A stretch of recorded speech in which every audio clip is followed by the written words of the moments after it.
Welcome to all participants. Welcome back to the last session for today's first day of the conference.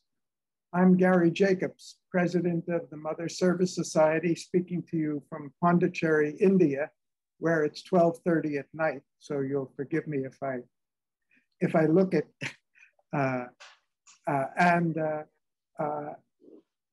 I'll be moderating and also doing the first presentation in this session.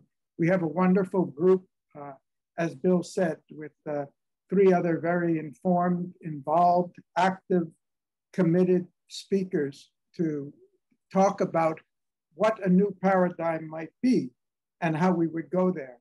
What I'd like to do is make some introductory remarks that kind of follow up on what we've heard in the first two very interesting, provocative sessions, and try to raise some of the questions that we're going to have to explore further and answer, hopefully by the end of the third day. These questions are, I think the first one's been really answered. Why do we need a new paradigm? I think we're all pretty clear on a new paradigm is absolutely essential. And it's also clear that though the title of the conference is a new paradigm in politics, I think it's also clear from all of the discussions we've had and all the speakers we've had up until now that what we're talking about is a multidimensional paradigm change that covers everything from our political and economic and ecological system to our social and psychological and cultural system as well. So we're talking about it in a very broad, context. I'd like to say a few things about the reality of radical change. I think we're all convinced that a radical change is necessary. How realistic is it for us to be thinking of such a change? What precedents are for it? What requirements will be there for us to bring about radical change? What are some of the characteristics that a major paradigm change would have to address? What some of the requirements for it? And we particularly want to highlight some of the symptoms and signs of what we already see going on that may indicate that we're already moving along these lines. The idea of paradigm change in politics is not new. We've seen over the last 400 or 500 years some significant changes in paradigm politically with the growth, development of the nation state, with the founding of the international organizations after Second World War, with the virtually very sudden collapse of a global colonial empires, which were governing about a third of humanity. And within 15 years, the global community of nations went from 50 or 60 countries to 120, then 160, now 193 or 194.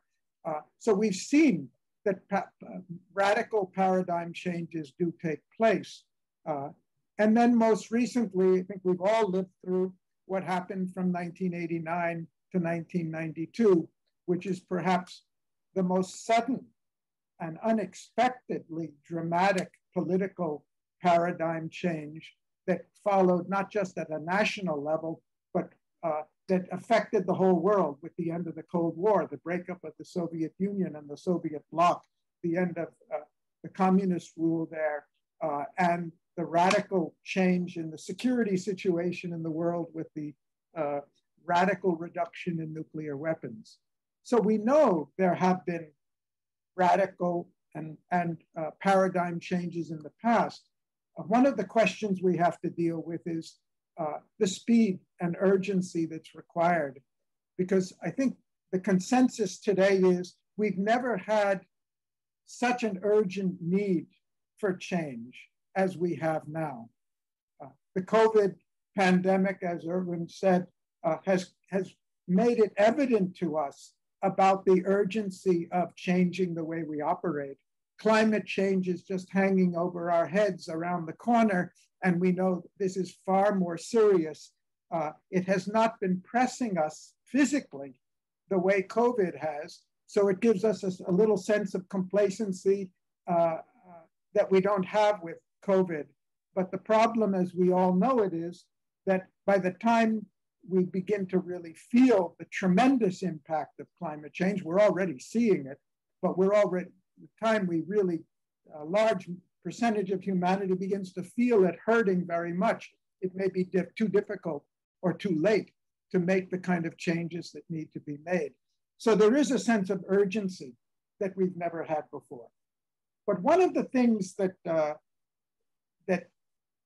distinguishes the situation today, apart from the urgency, apart from the multidimensional challenges that we're facing, which are not just political and economic and social, ecological, cultural challenges we're facing.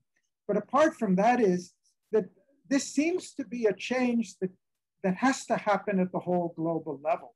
And that's an issue that I don't think we've really discussed or addressed up until now. If we're going to address issues like the pandemic, we've required an unprecedented level of coordination and cooperation so far, and we understand that's not enough. As long as the pandemic is active anywhere, the whole world is still vulnerable to it, and we've been seeing that. This is much more true when we come to climate change. But it's also true in terms of our international financial system and the destabilizing effect of the existing system and the whole way business has been operating in the world. So there's been a lot of discussion in the first two sessions, a rightful, important discussion on the need for change at the local level, at the grassroots level. But I raised the question for us to discuss and think about, and I think it was Fred who made a perceptive comment in the last session, that is grassroots change going to be enough? Because we've got problems that can only be addressed when we work in coordination at the global level. The Mother Service Society is a center of excellence of the World Academy of Art and Science, which I happen to be president of right now. And we're collaborating on a project we've just been near completing with the United Nations in Geneva called Global Leadership in the 21st Century. And the most important observation or consensus observation we've had about that in the project is that we don't have the global leadership we need. We have a vacuum in global leadership at a time when it's urgently needed. And without it, there's no way that we can handle all the problems that we're facing. So the idea of having local initiative and needing it to be at the grassroots from the local level makes a lot of sense. That's where creativity takes place. That's where new ideas are born.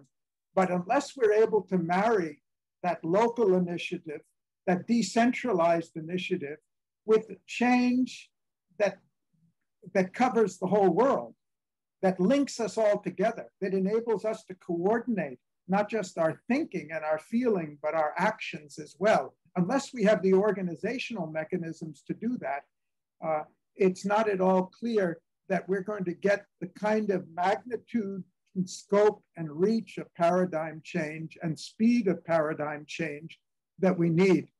The Mother Service Society was founded based on, to study the work of Sri Aurobindo and the mother, who for 100 years have talked about the social evolution, wrote 100 years ago about the social and political evolution of humanity. And in looking towards the future, raised that one of the dilemmas that we are facing today is that whatever change we're going to do, it's going to have to be supported by psychological change. It cannot be just putting in place new organizations and institutions at the global level. unless we're able to create a shared sense of identity at the global level, we won't be able to get the kind of cooperation we need, coordination we need, understanding we need, universal values we need in order to make this happen. And so this is a question we're going to have to answer. How do we not only inspire ourselves with a new message, a new set of values, but how do we reach out and really build that sense of common identity at the global level that's necessary for a paradigm change of this magnitude? We know mostly these paradigm changes take place over a long time. So one of the questions we're going to have to ask ourselves is, how do we accelerate it dramatically? We know they usually start in one place and they do spread, but they spread relatively slowly. How are we going to accelerate the spread in the right direction?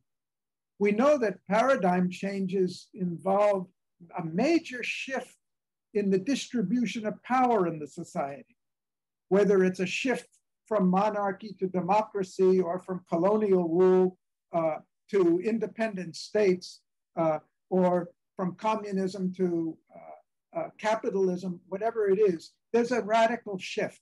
Where are the centers of power today that are resisting that change?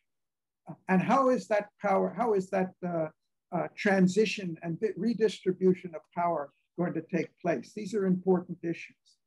We also know that, that paradigm changes are characterized by, for each forward progress, we meet reversals, reactions, retreats back and forth. It's never a smooth process. A French Revolution is a really dramatic example, but there are many others too, where after 10 years of revolutionary going back and forth from the very radical to the conservative, we ended up in an empire, in a new empire, rather than in a democracy. And I think it's important for us to understand that what we're seeing today, we believe, is an expression of the very speed and tension and pressure for paradigm change is also raising the reaction of the vested interest and entrenched powers, and also reactions of those who simply don't understand what's going on and feel the insecurity and the anxiety that's raised by not having a clear vision of a future and the answers to it. The economic insecurity, the human insecurity, which Jonathan Granoff's going to talk to us about in a few minutes. But what will be the requirements? We're going to need a paradigm change that's multidimensional. It's not just focusing on ecology. It's not just focusing on economy. It's not just focusing on politics. We're going to need it with unprecedented urgency. It's going to have to, I believe, it's going to have to reach all the way to the global level. These are things we've never done before. We don't have any precedent for trying to bring about rapid, radical change together at the global level. So it really is a paradigm change. It's going to have to involve a radical transfer of power. In the World Academy, we have been working on a number of active engagements, which Bill alluded to, and I'm just going to mention very briefly. We actually started a project on new paradigm change back 7 years ago with the UN, looking at some of the challenges that are involved. We started a group on the need for new economic theory. Very important point, because a paradigm change, as our discussion today has reflected, always starts with new thinking, with a new conceptualization of how society should be based.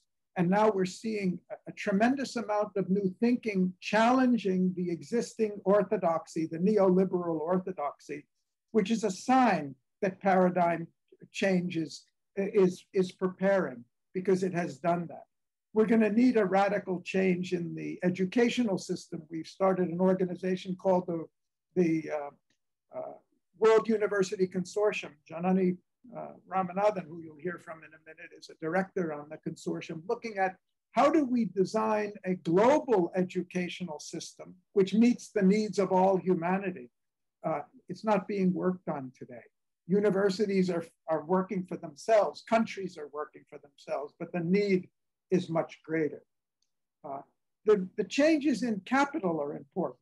A couple of years ago, we were involved with the UN on an initiative called the Future Capital Initiative, looking at how do we redirect the power of capital in the world to really address global common good. And I'll come and mention a couple of things that are happening now that reflect that as well. And there are a lot of things going on, and I mentioned these only as indicative. There are many groups that are working on similar things. So what are some of the indications that we are approaching or preparing for a paradigm change?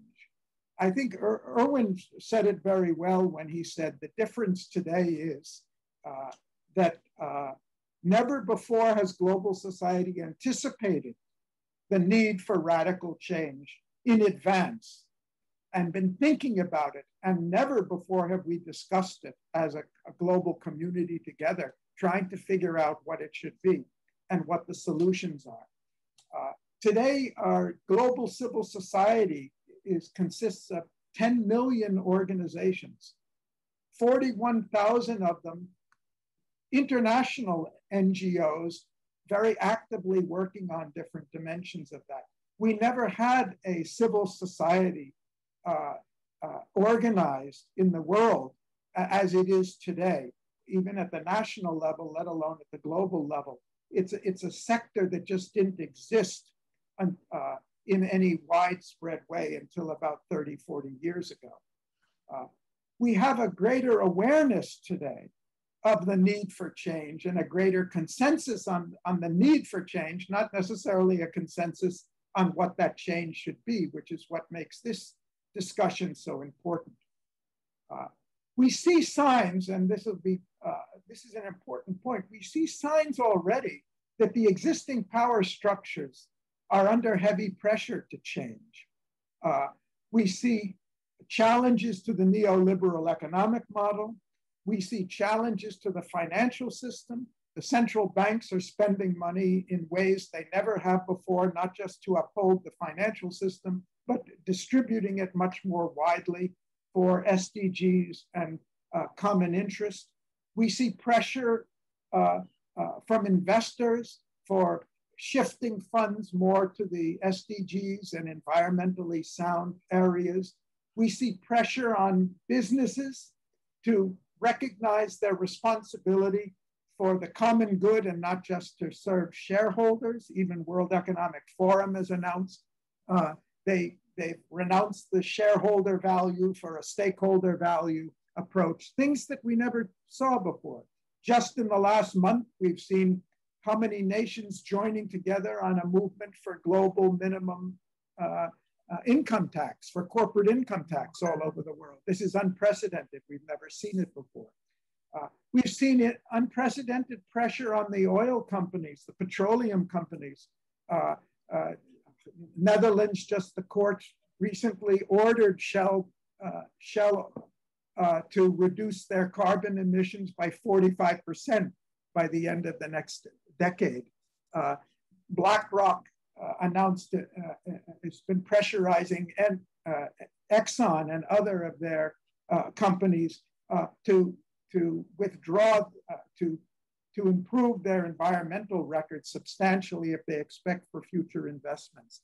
So these are some of the things that are going on just in the last 1 year or so, which are all unprecedented if we look back just a couple of years. So it suggests something is on the move.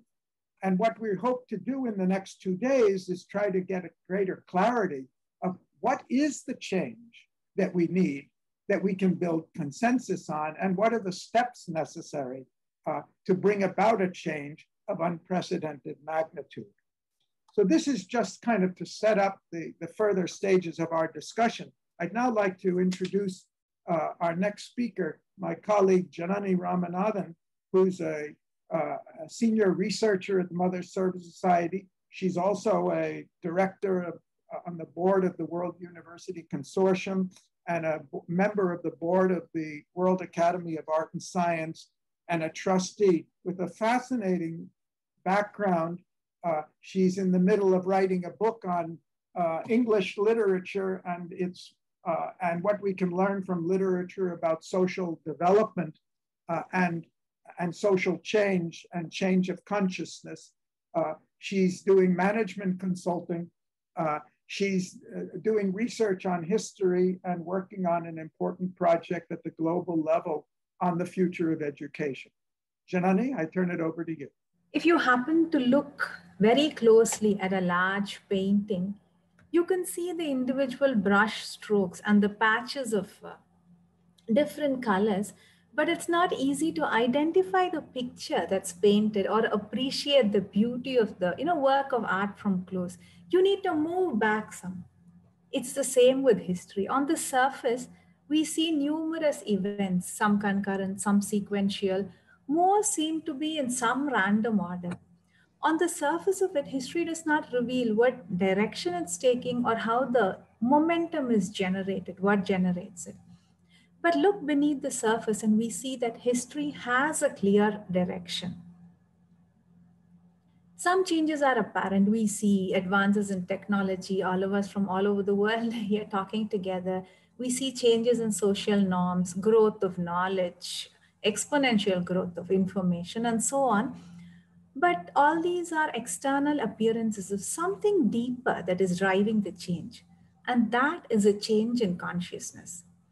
Sri Aurobindo, the great intellectual Gary just mentioned now, said that psychological evolution of consciousness must precede social evolution of forms.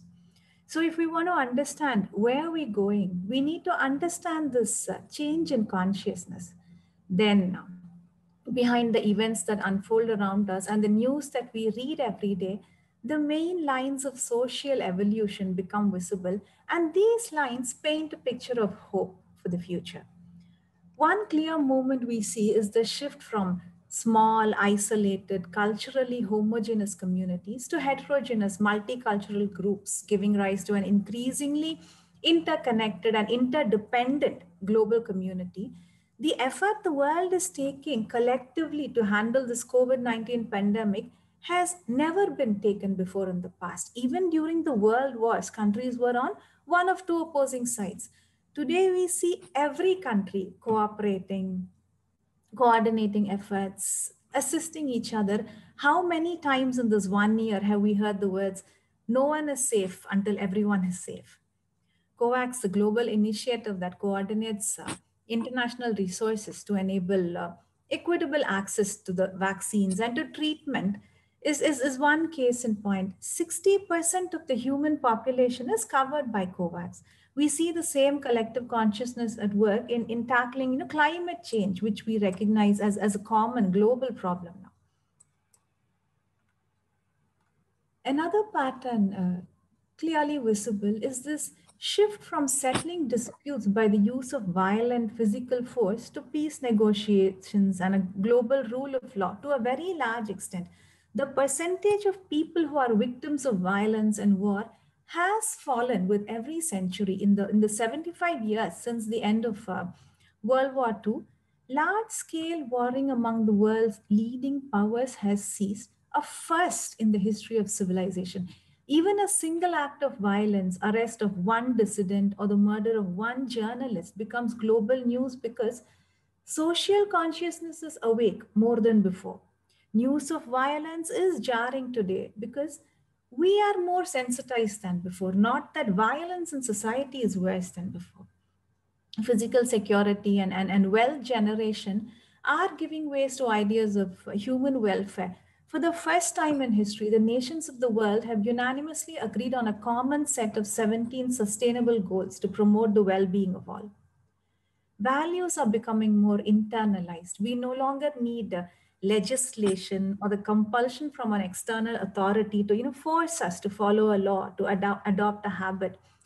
After the US, under the previous administration, announced its withdrawal from the Paris Climate Agreement, more than half the US states joined the US Climate Alliance, affirming their commitment to the same goals of the Paris Agreement. Cities, businesses, universities, representing 120 million Americans, made similar commitments. Clearly, we no longer wait for no authority to compel us. The value and centrality of human capital is replacing the value of financial capital. The value that we place on education is an indication. Education was for the privileged classes.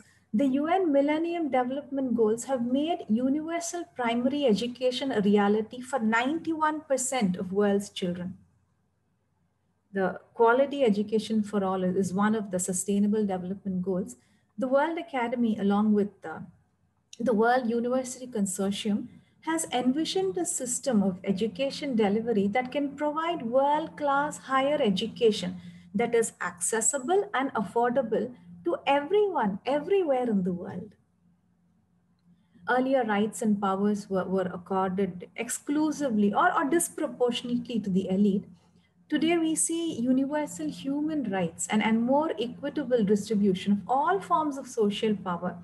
When the American Declaration of Independence said that all men are equal, it meant only men, not women. Slaves still existed. African Americans could not vote till 100 years later. Women could not vote till 1920. Today, we the people are growing stronger. Every day, civil society organizations, they're becoming more and more heard. In 2011, a Canadian magazine with a circulation of 70,000 issued a call to its readers to occupy Wall Street, little expecting that 2,000 activists, students would respond. They would march through downtown Manhattan and occupy a park nearby for 2 months. During the next 2 years, it led to nearly 1,000 Occupy events in 82 countries around the world. The movement has had an impact on global politics. It focused public attention on issues such as inequality, control of the financial sector, and generally on civil society activism. It opened up the political space for other actors to press for reform and legislation. If one magazine can initiate a global movement of change, imagine the power that resides in the 10 million NGOs and the civil society organizations we have today. 80% of global citizens agree that NGOs make it easy to be involved in social change. And by 2030, the number of people who support and donate to NGOs is expected to touch 2.5 billion.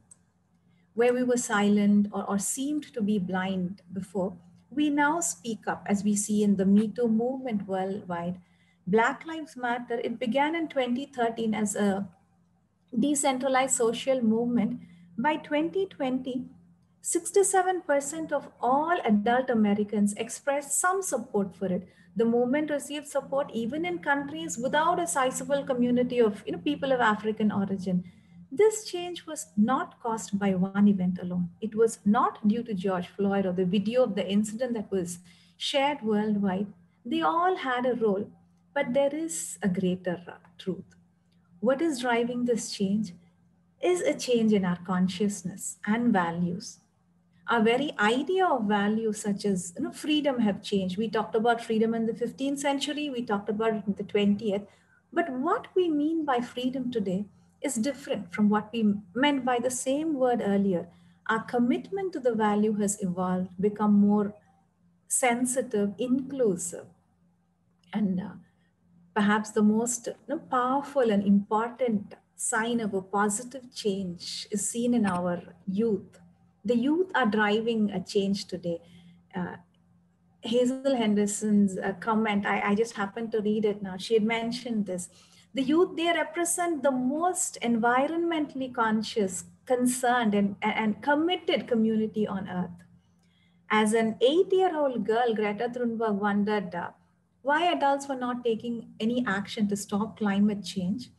One day in 2018, she protested outside the Swedish parliament alone. The next day, she was joined by other people who had seen her photos in the media. Greta repeated this every Friday, and Fridays for the Future movement was born. Within a year, it had spread to 163 countries. Today, she has 5 million followers on Twitter. She was the Times 2019 person of the year, the youngest to be chosen in over 90 years. And she's one of the most powerful voices on climate change now at the age of 18. Her impact is called the Greta effect. Millennials are the most socially active generation. They are demanding and they are working for a different world. They fight constructively out of aspiration to protect the environment, to seek peace, for the right to education. And they are the most networked generation in history. They're connected with almost the entire world. Technology is merely the instrument. The force, the driving force is a change within. I'll conclude by mentioning just one value that we see distinctly emerging today: individuality.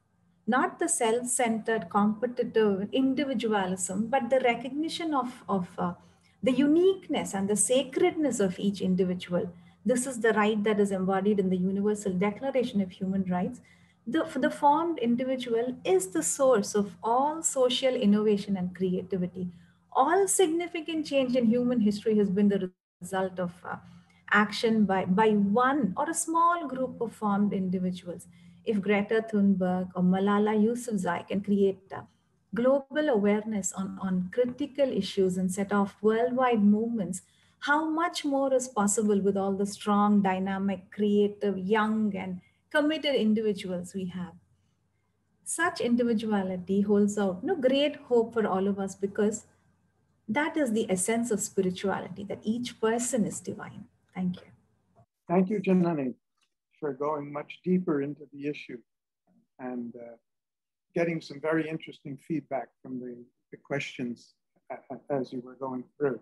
And I want to be sure we have time to engage with the rest of the group as much as possible. So we're going to do the next two presentations, Jonathan and Kurt, and then we're going to open this up for the last half hour, all to address questions that have come up and further questions that you have as we go through.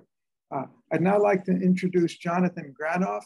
Jonathan is president of the Global Security Institute. He's also a member of the board of the World Academy of Art and Science. He's got a very distinguished background. I would urge you to read in the conference brochure so you don't miss anything. He's an attorney, he's an international advocate, really focusing on issues of human development and global security. He's been a pioneer and leader. I know Jonathan for almost 15 years now in the field of nuclear weapons and fighting on the forefront for the abolition of nuclear weapons in the world.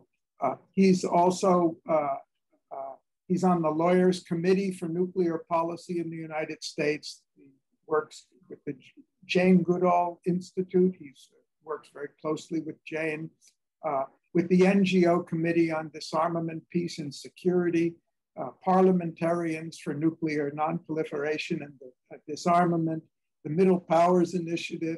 He's also the UN representative for the Permanent Secretariat of the World Summit of Nobel Peace Laureates. He's been working for, I think, about 15 years with the Nobel Peace Laureates on where they get together to coordinate policy decisions and advocacy.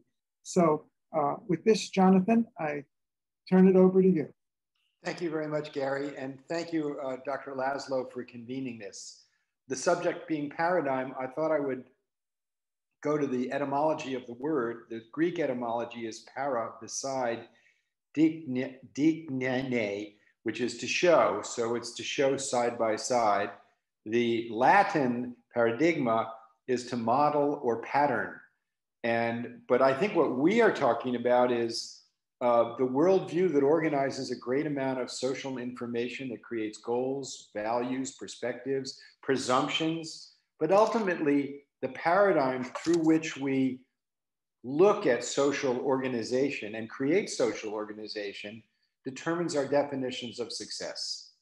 It determines where we want to go, the way we frame the variety of information coming into us is really determined by the goals that we have. And I would propose that Garry pointed out the fact that there have been major paradigmatic shifts in history that we're all familiar with.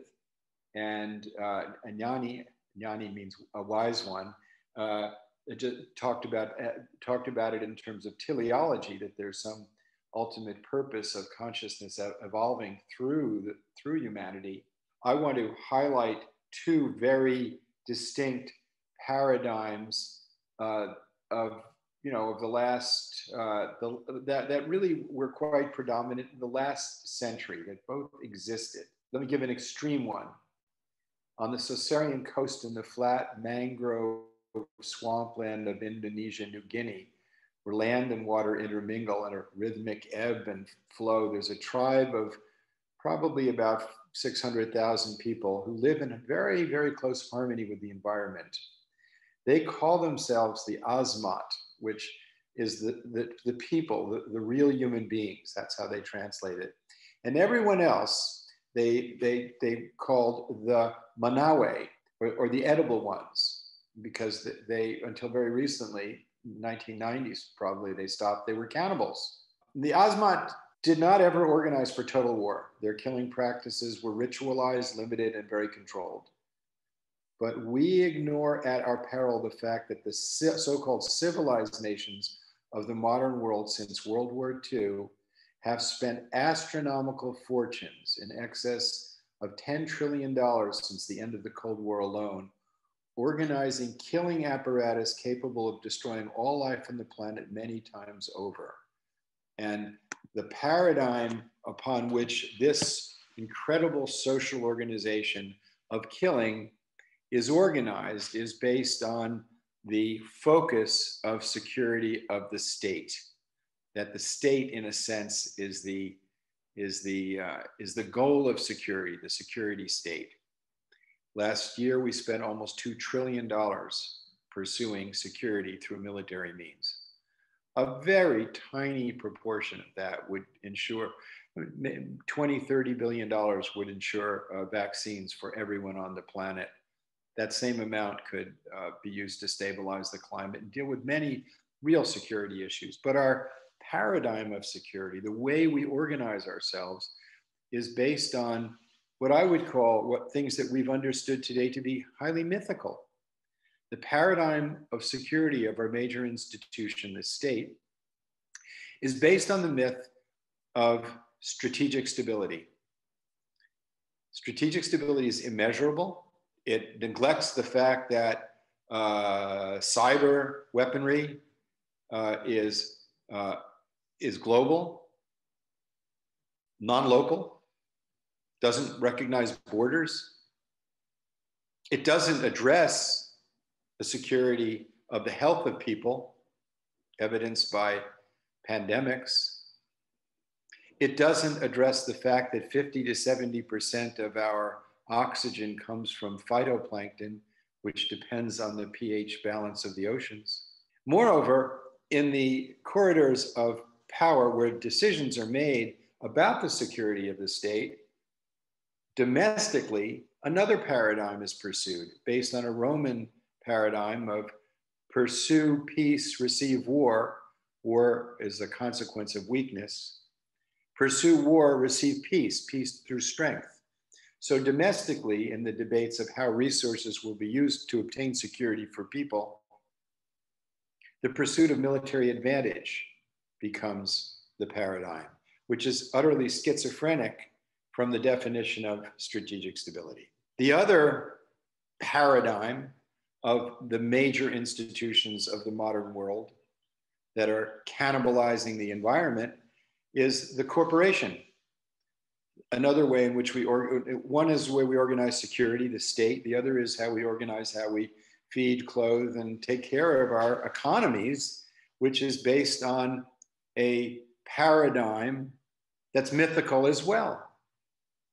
To wit, perpetual growth. The natural world is not perpetually growing. In our bodies, if you have something that's perpetually growing and out of sync with the harmony of the body, it's called cancer. So our economic system at this point has reached a limit whereby if we were to actually use all of the fossil fuel reserves that are in the books of our major corporations as assets, we couldn't keep civilization going. So our paradigm through which we provide goods and services for people is inconsistent with reality. An interesting different premise for paradigm was proposed by one of the creators of the very modern world, Albert Einstein, in 1945, said, "Not until the creation and maintenance of decent conditions of life for all people are recognized and accepted as a common obligation of all people and all countries, not until then shall we, with a certain degree of justification, be able to speak of humankind as civilized." In other words, the responsibility of the individual is to all people. And that seems somewhat idealistic, but let's propose that it is not idealistic. It is actually the condition of the modern world, because pandemics affect all people. The climate affects all people. Less than 1% of the nuclear bombs, if they were to explode in cities today, would end the agricultural base of civilization and would affect all people. So the moral admonition of the wise and the practical necessity of today requires this shift of paradigm, this shift of perspective, this shift of values, because it's the only practical way we can survive. Because the problems we're facing can't be solved with the existing paradigm.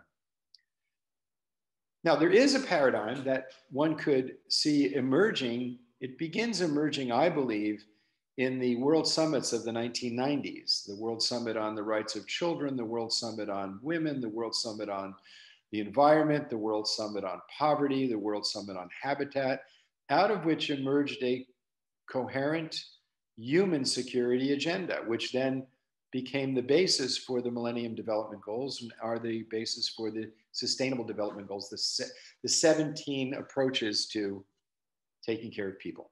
But there's no organizing principle to deal with the variety of these programs of virtue, addressing gender equity, environmental responsibility, food security, education. And I would propose that the organizing principle that would be most effective would be a human security approach.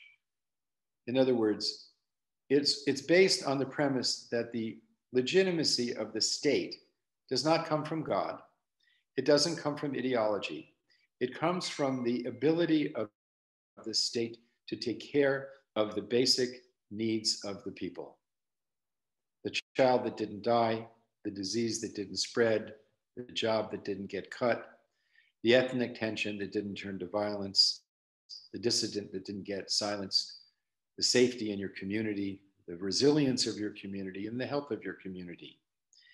It is the very foundation of economic, health, environment, personal, community, and political security, or security of people. Even NATO in its recent summit said that it would focus on human security. Of course, it defined human security in terms of how you deal with people in crisis, but it has to adopt a human security approach because they've discovered that the resilience of peace building and peace and violence prevention is based on human security, freedom from fear, from want, and from indignity.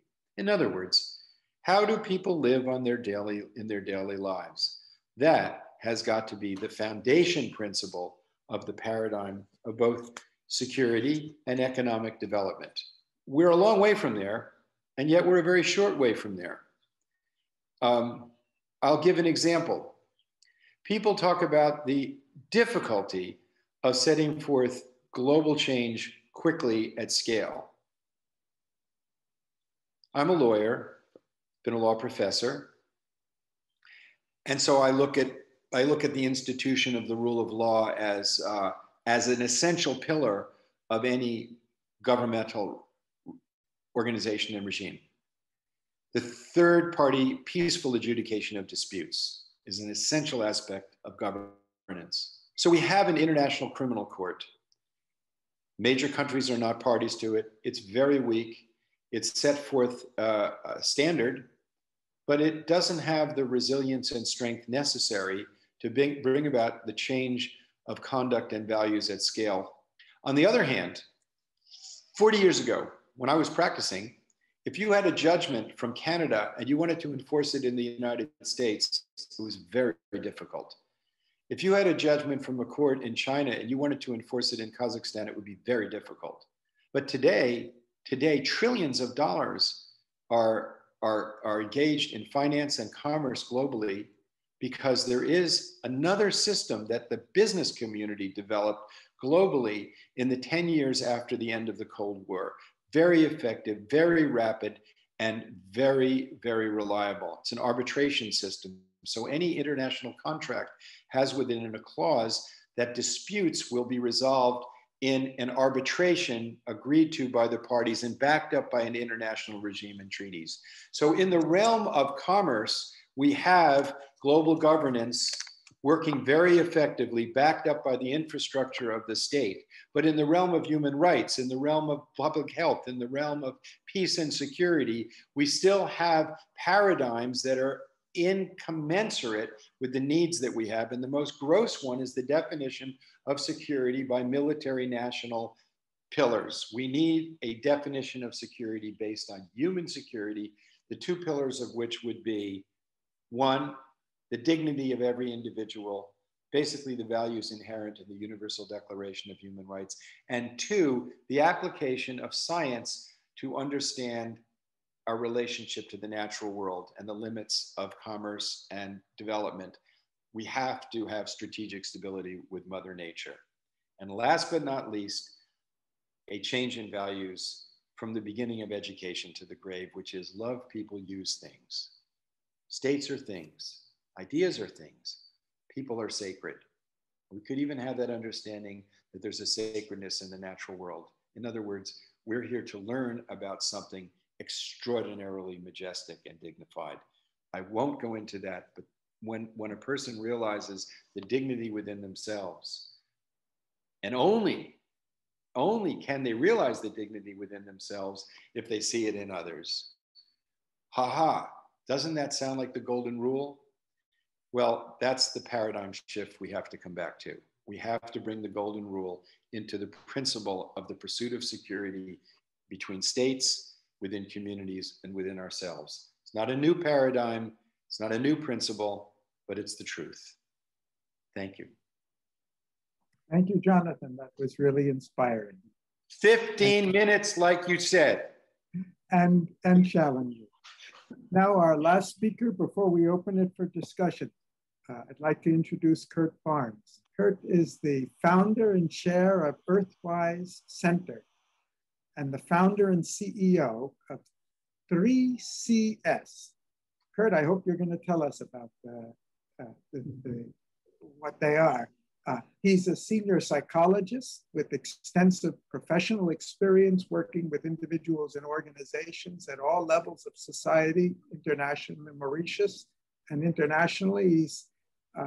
He's a psychosocial expert on working with migrants in Africa. So you're really talking about somebody who's had their feet on the ground, dealing with these issues at the grassroots level and at the person-to-person level.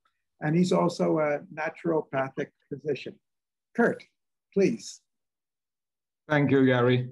Where to start after all these beautiful discourses and speech?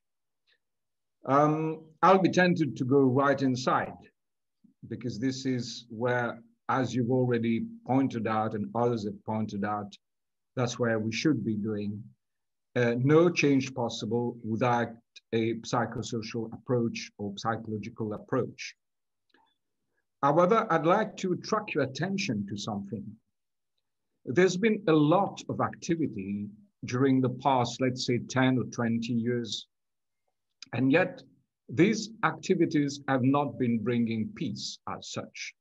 In fact, when we looked at these activities, if we take just one country's among others, like in France, for instance, for the past 10 years, we've had an increase of violence, which is unprecedented.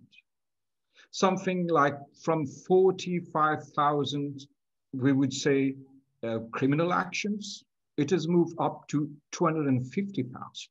We see that doctors have been suffering from people who've been trying to beat them up, to do all sorts of nasty things to them. Basically, they've been suffering from violence in an increase of 50% during the past 10 years. So although we have people like Greta and others doing things around, we have wonderful organizations and institutions doing the job of making people think and trying to change the rules around. The violence that we express as human is growing. It's not going down. Even nature itself is doing the same job. We have more volcanoes around, more earthquakes, and like we've seen the floods during the past days, everything is more and more violent. We have a situation where we could ask ourselves, are we still a civilization, or is civilization in infancy? Like a primitive one, where we're still in fact reacting on the flight and fight response. If we look around, we still see that. We still see people suffering a lot. Some people are not willing at all to give away some of their privileges so that others could live in a decent manner. And some that are developing more are not ready to give up the privilege of having a fridge that they've never had before. So all these different ways that we have that are colliding are putting us in a situation where we have to ask ourselves, why so much violence? Maybe, after all, we are a species that inside itself has a need for domination.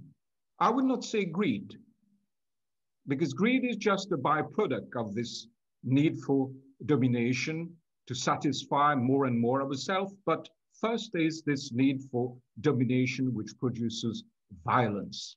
What can we do about that? We have all these organizations around, yet what do we see?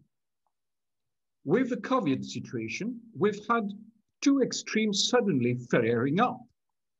On one side, you have hyper activities. On the other side, you have hypo activities. I mean by that, some people suddenly decide to fight against each other because they agree for vaccine or they are against vaccine. The dualistic model is really in us. We have to do something about that. Like moving towards a third way. Let's look again at this. In our ordinary life, we have situations where if we look at a couple, some people will tell white lies. That's acceptable for many of us. But at the end of the day, these white lies might become the very reason why the marriage is not working anymore. We really need to put on the table all the feelings that we have, the perception that we have, and in the same manner that we have seen that in the past, when other people would protest, you would suddenly have in this peaceful protest what you call the black blocs. They just appear from nowhere. And they get engaged into violence. The violence is there. And it is more and more present. Some people would even say that you don't get anything without violence. It's useless to have a peaceful protest. However, with the confinement, we've suddenly seen peaceful protest without violence. Why? One of the so many explanations would be that suddenly people have been controlling borders, limits. These are things that we need to apply to our own behaviors. We need to consider what our borders should be and what our limits of intake of life should be so that everyone could live a decent life. So maybe we should start to have a look at the only slide I have to propose to you. If you go on your picture, you would see on the right 3 little dots. Click on that dot and you have pin, just pin. Starting my dance with you, my friend. What you're saying is you, if you've pinned properly. That is the most important person in a change of anything. You may click on it again and the pin will come out and you will see me if you want to see me. But the most important person, by all means, is you. You are this person that can change. So let's have a little different type of dance. Let's go into ourselves. Close your eyes for a minute, please. Just try to remember a time in your life where you felt at peace. A time where you felt confident that you didn't need to be violent to survive. A time where you felt that you could have new ideas, new perceptions. And just now, try to remember when you've closed your eyes, seeing yourself in the past where you didn't need to feel threatened. You felt good with yourself. You felt confident that you could do something, that there was no need to dominate anybody, but that you could have your place under the sun. Just try to feel that. And now, as Sri Aurobindo said, whenever you want to be in touch with the master, just think of him and you would feel an inspiration. You would have new ideas, new ways coming to yourself to change this world, to change yourself.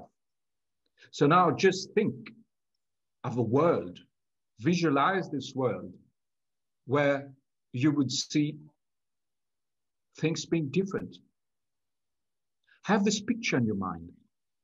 And whenever you're not quite sure if your attitude is the right one, if your behavior is the right one, just think of this visualization that you're holding inside, in your mind, in your heart. Put it in practice. Do the best you can. Don't think of ideologies. Don't think of strategies. Just trust that there's something in you that has the power to change things. Do it. Of course, we can always say that nothing really matters until you reach your goal. But as we may say, the trip to that goal, the dance to that goal is also the way. Don't get stuck into man opposed to women, masculine, feminine. Try to think of an androgynous way inside. Try to feel that, as Krishna would say, maybe in one life you were of a different sex. What it would feel like if you were that sex in that action. What it would be like if you were very poor. And from there, do what you feel is the best to change the things. Again, comes back the words pattern, so you can create new patterns. It also brings us to the borders. You make new borders, because it's not just a matter of being nice and good. We're not in a Care Bear world. It's also a matter of agreement between you and others about how it's going to happen. So let it flow. The dialogue is always important. It's like what in the past used to be known as the Bildung, which is, if we put it in a modern term, would be conscientization. That is, by talking in small groups all over the place, like we're doing now, we can activate this new way of being. We can make it happen. But for that, we need really to have more and more groups like the Laszlo Institute of New Paradigm Research has been proposing today. We need to listen to each other and also to our own selves, to this sort of strange need that we have inside ourselves of becoming dominant, controlling, and at the same time understanding if we do that too much, nothing works. So these are some of the ways we can use. That's what I had to propose to you for today. Thank you, Kurt, very much. In the time we have left, we have a number of very interesting comments and some questions from the chat window. I'd just like to start by a couple of the comments by Donna Nelham, which were really interesting. In my presentation, I mentioned the need for a different type of thinking, but had no time to elaborate on it. But Donna's given a wonderful example of that. Because the kind of thinking we've learned is to choose between right and wrong, good and bad, one thing or another. And what she writes in her comment is, we have to learn how to reconcile things and find that they're not opposites to each other. It's not one or the other. The question is not whether we want a neoliberal, ultra-individualistic society like the US, or one that's autocratic and highly controlled collective community like in China. But there's a truth in both sides. And how do we build that collective harmony at the same time as we give the maximum scope for the individual development and creativity, which Janani was talking about?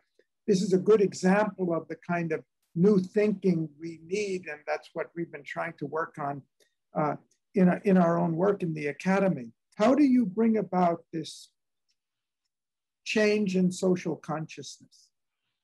How do you bring about a change that can really lead to a transformation?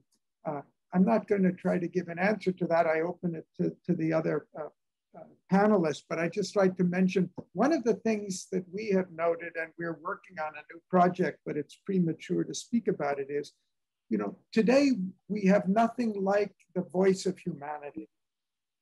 We have the voice of governments in the multilateral system. We have the voice of some major civil society organizations. We certainly have the voice of corporates, but we don't really have any voice of humanity as a whole, even to know what humanity as a whole really thinks on different issues.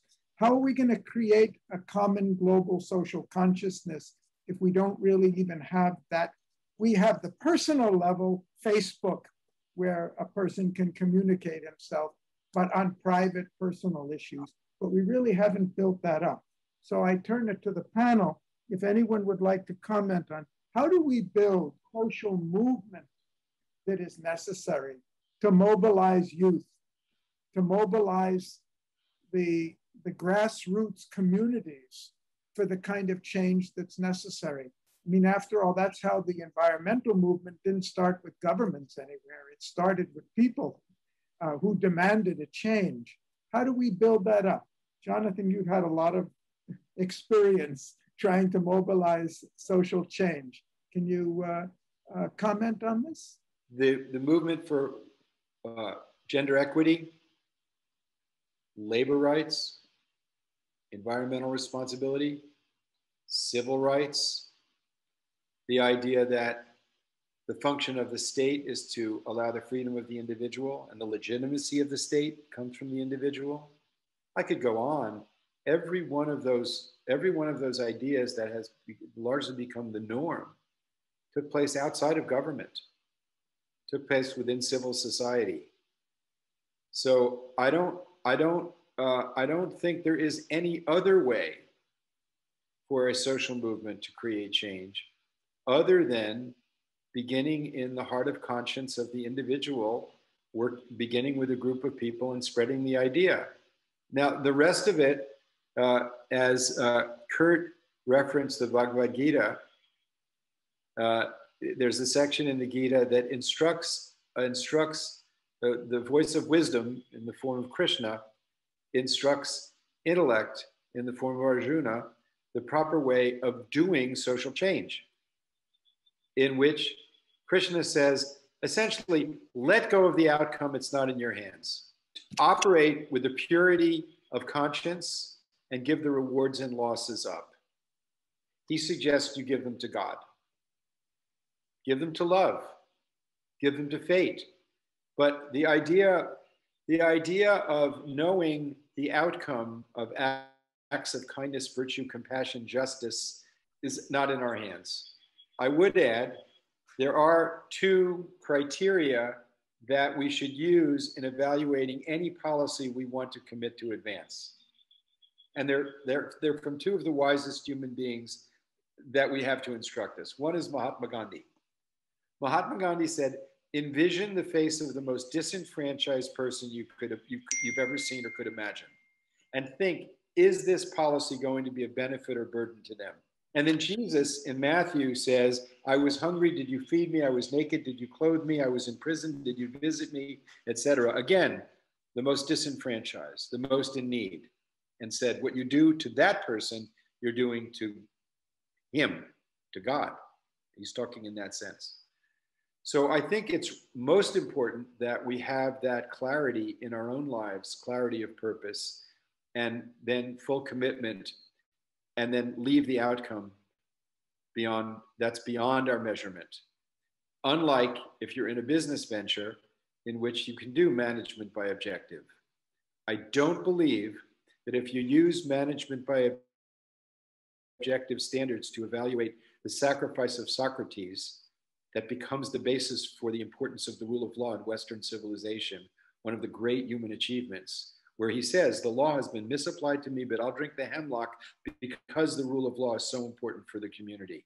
If you use management by objective metrics for Socrates, he was a total failure. Jesus says, by the time the cock crows, you'll all care less about me.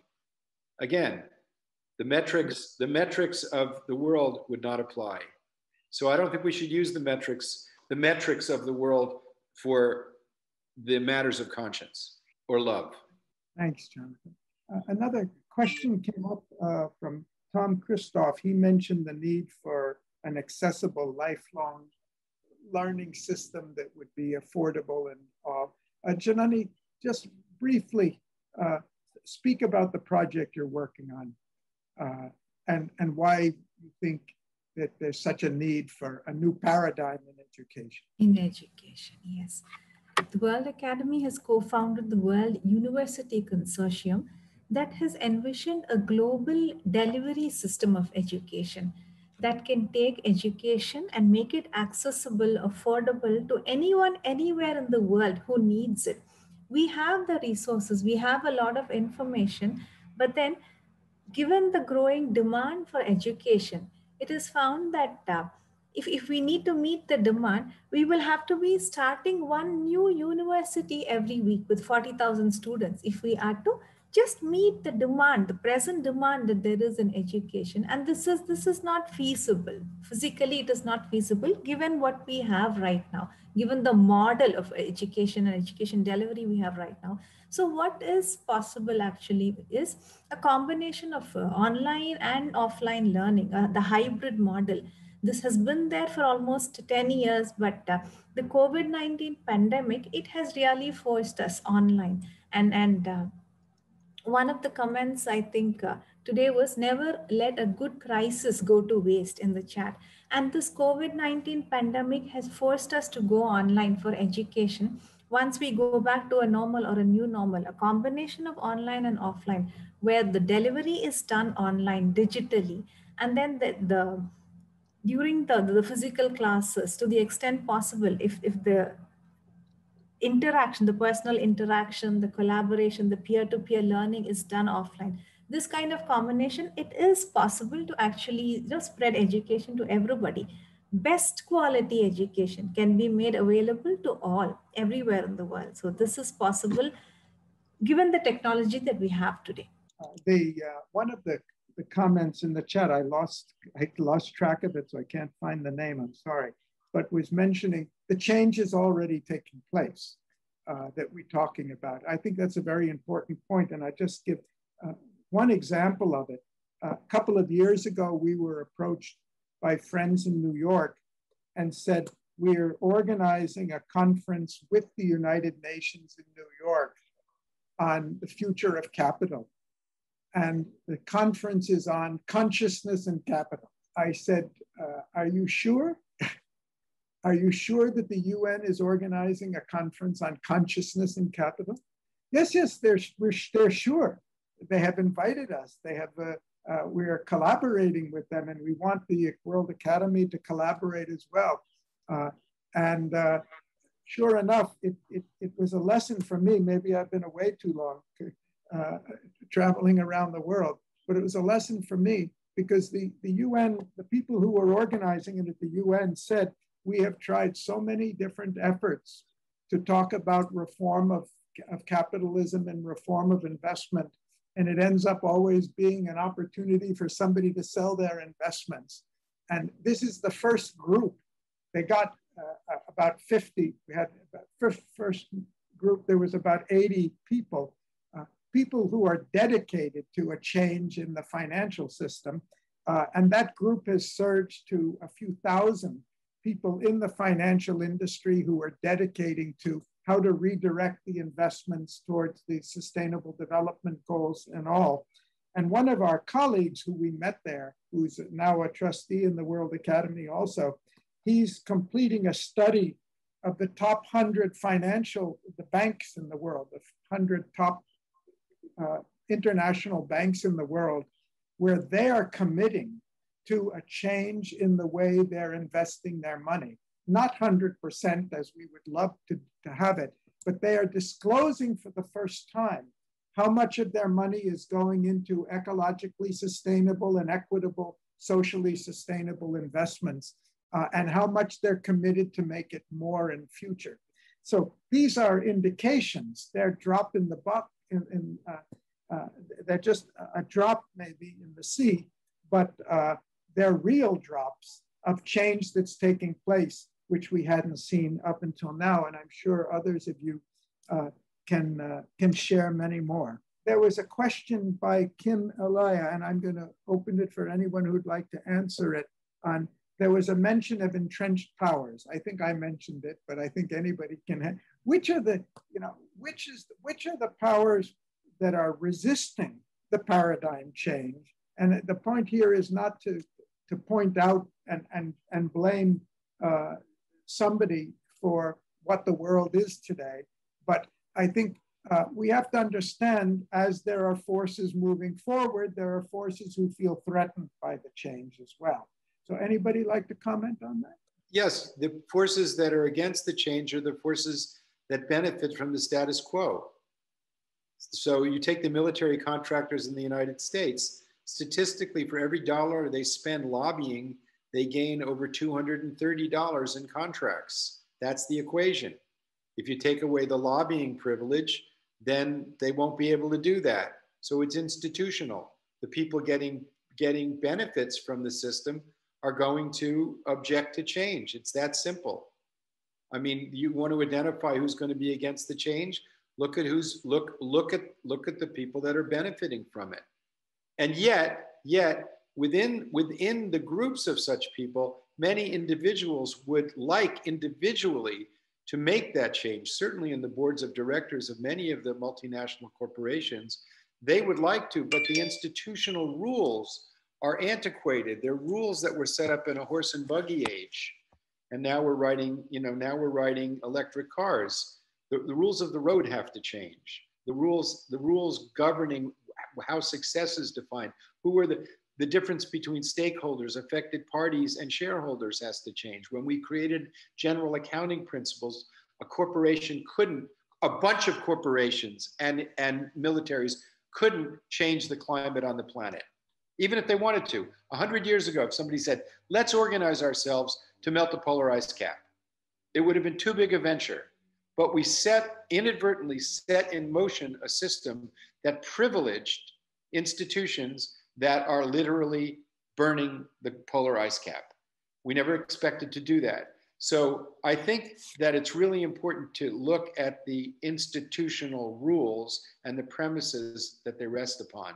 That's why I talk about the two major institutions that are the problem: the military-industrial complex that benefits from institutionalizing adversity and fear, and the premises through which we even do accounting in the business world. The environmental consequences don't show up on an SEC report of a corporation. They're external to the accounting principles. All I'm suggesting is we bring reality. We bring the reality to the table. The reality is in finance, science, art, culture, religion, communication, transportation, the world has gone, and practical need, the world has gone global. But the security is focused on the security of the state, the military national model, not the people. And our businesses, instead of being focused on producing goods and services, have become focused on producing capital, which is the how, not the why. The why of business is to produce goods and services. But we've turned the why into producing capital for a small group of people, which is just the how. So weaponry is the why of weaponry is to produce security. But we've turned the why into the how, so we have weapons that are not producing security. The more you perfect nuclear weapons, the less security you get. We have a financial system where the more a small group of people entrench their capital, the more difficult it is to change to protect the climate. So we've got to get back to the why. And that's why, for me, at this moment in history, global conversations like this are really important. In 1640, when Catholics and Protestants were slaughtering each other over in Central Europe, people got together and talked about, how do we change this? Now, ergo, the nation state emerged. People don't talk about who was talking in 1640 about the change. Likewise, we're at a global moment, like Europe was, a global moment where lots of smart people have to be talking about these issues. And that's why these kind of conversations are so important. Thank you, Jonathan. We're running pretty short at the end of this. Yes? Yes? Yes, two things. Just 1 second. Sorry, just 1 second. I'm going to ask you to speak.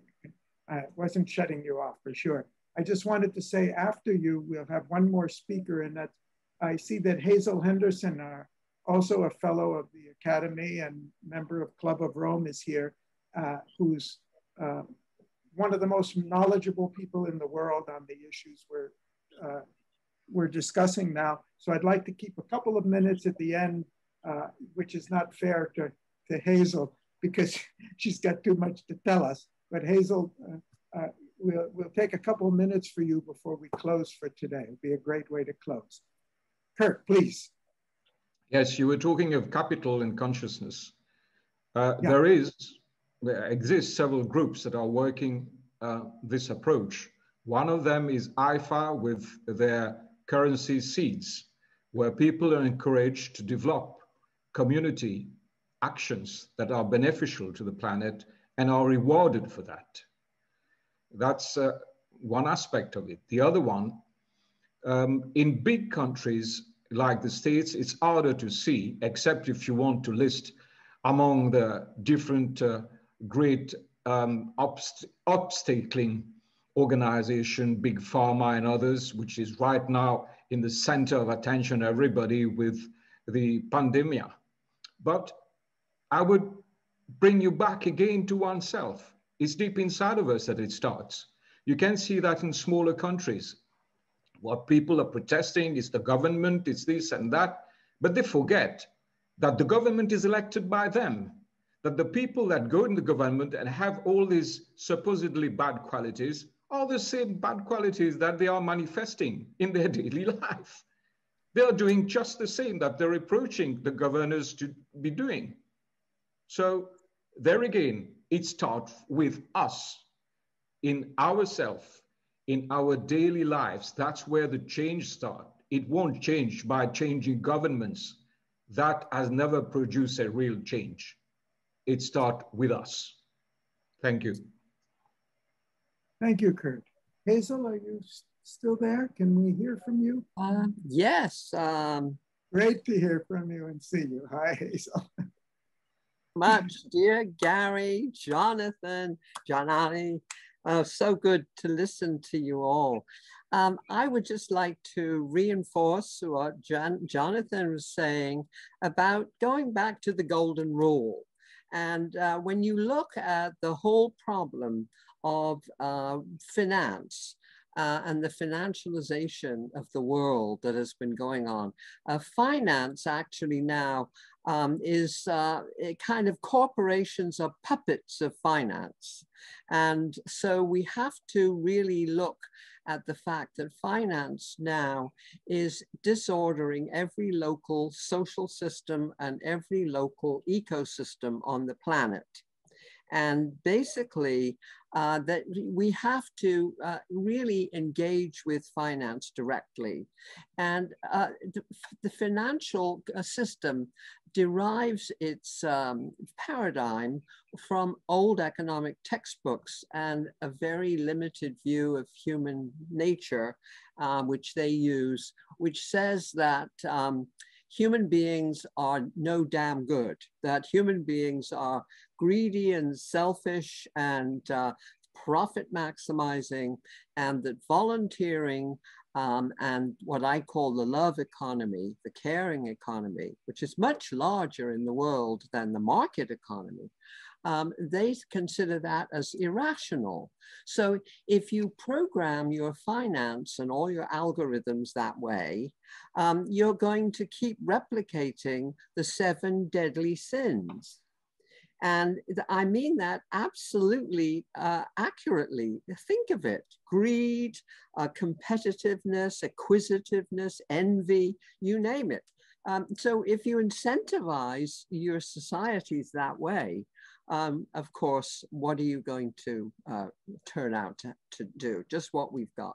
So I spend a lot of time now about thinking about restoring the golden rule, because that came out of the grassroots all over the world for centuries.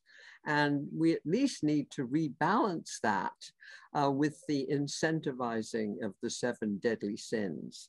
And I have an article coming out in a week or so called Reframing the Politics of Polarization. And I've really tried to dig very deeply into all of this. And so thank you all for this wonderful, wonderful symposium.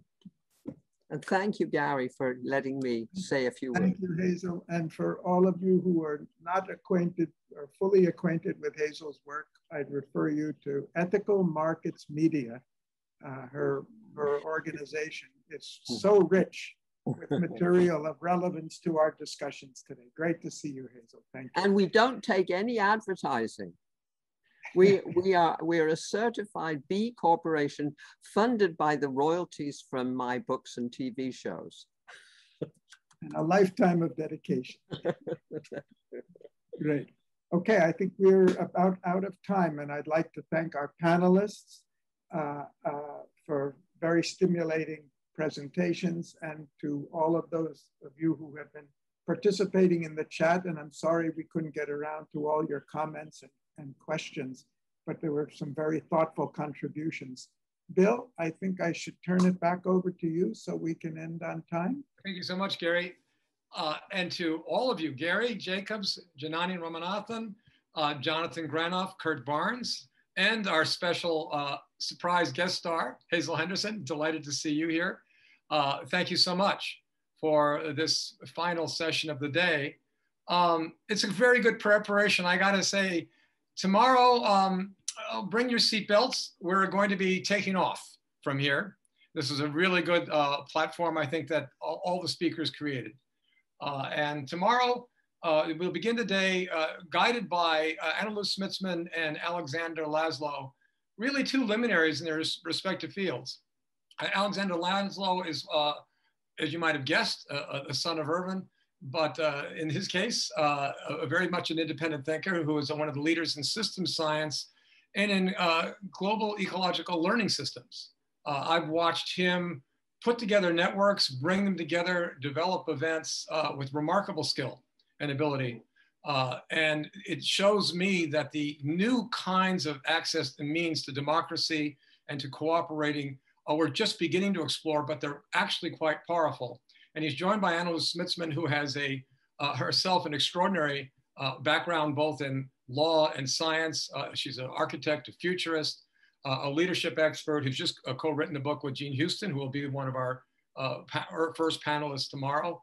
And they're bringing together, really, I gotta laugh, an amusingly talented group of people to take us to the next level in what we're really talking about in this terms of new paradigm consciousness.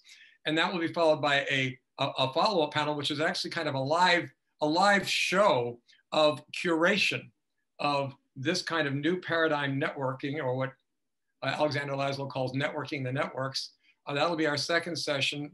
And then in preparation for our third day, our work session, another excellent group, including Charles Eisenstein, will join us. And going over the preparation for what are the new ways in which we can revise our democracy. I'm really happy to hear Hazel Henderson talk about moving beyond the polarizations. I think everybody with whom I'm speaking feels that that is the critical way forward for us all. So tomorrow we begin at exactly the same time. You can find it, of course, online in your calendar. It's just cue off of 8 a.m. Pacific Daylight Time, this same link. And we will then do a very, very brief review of what we've covered today. I'm not going to hold on to you here now. I think you know it enough. And launch into really the ramp up, as we promised, towards this very, very much energetic working session. So to everybody, first of all, to our wonderful speakers and panelists, thank you all so much for coming here. Of course, everybody that you've seen speak today has donated their time pro bono very generously.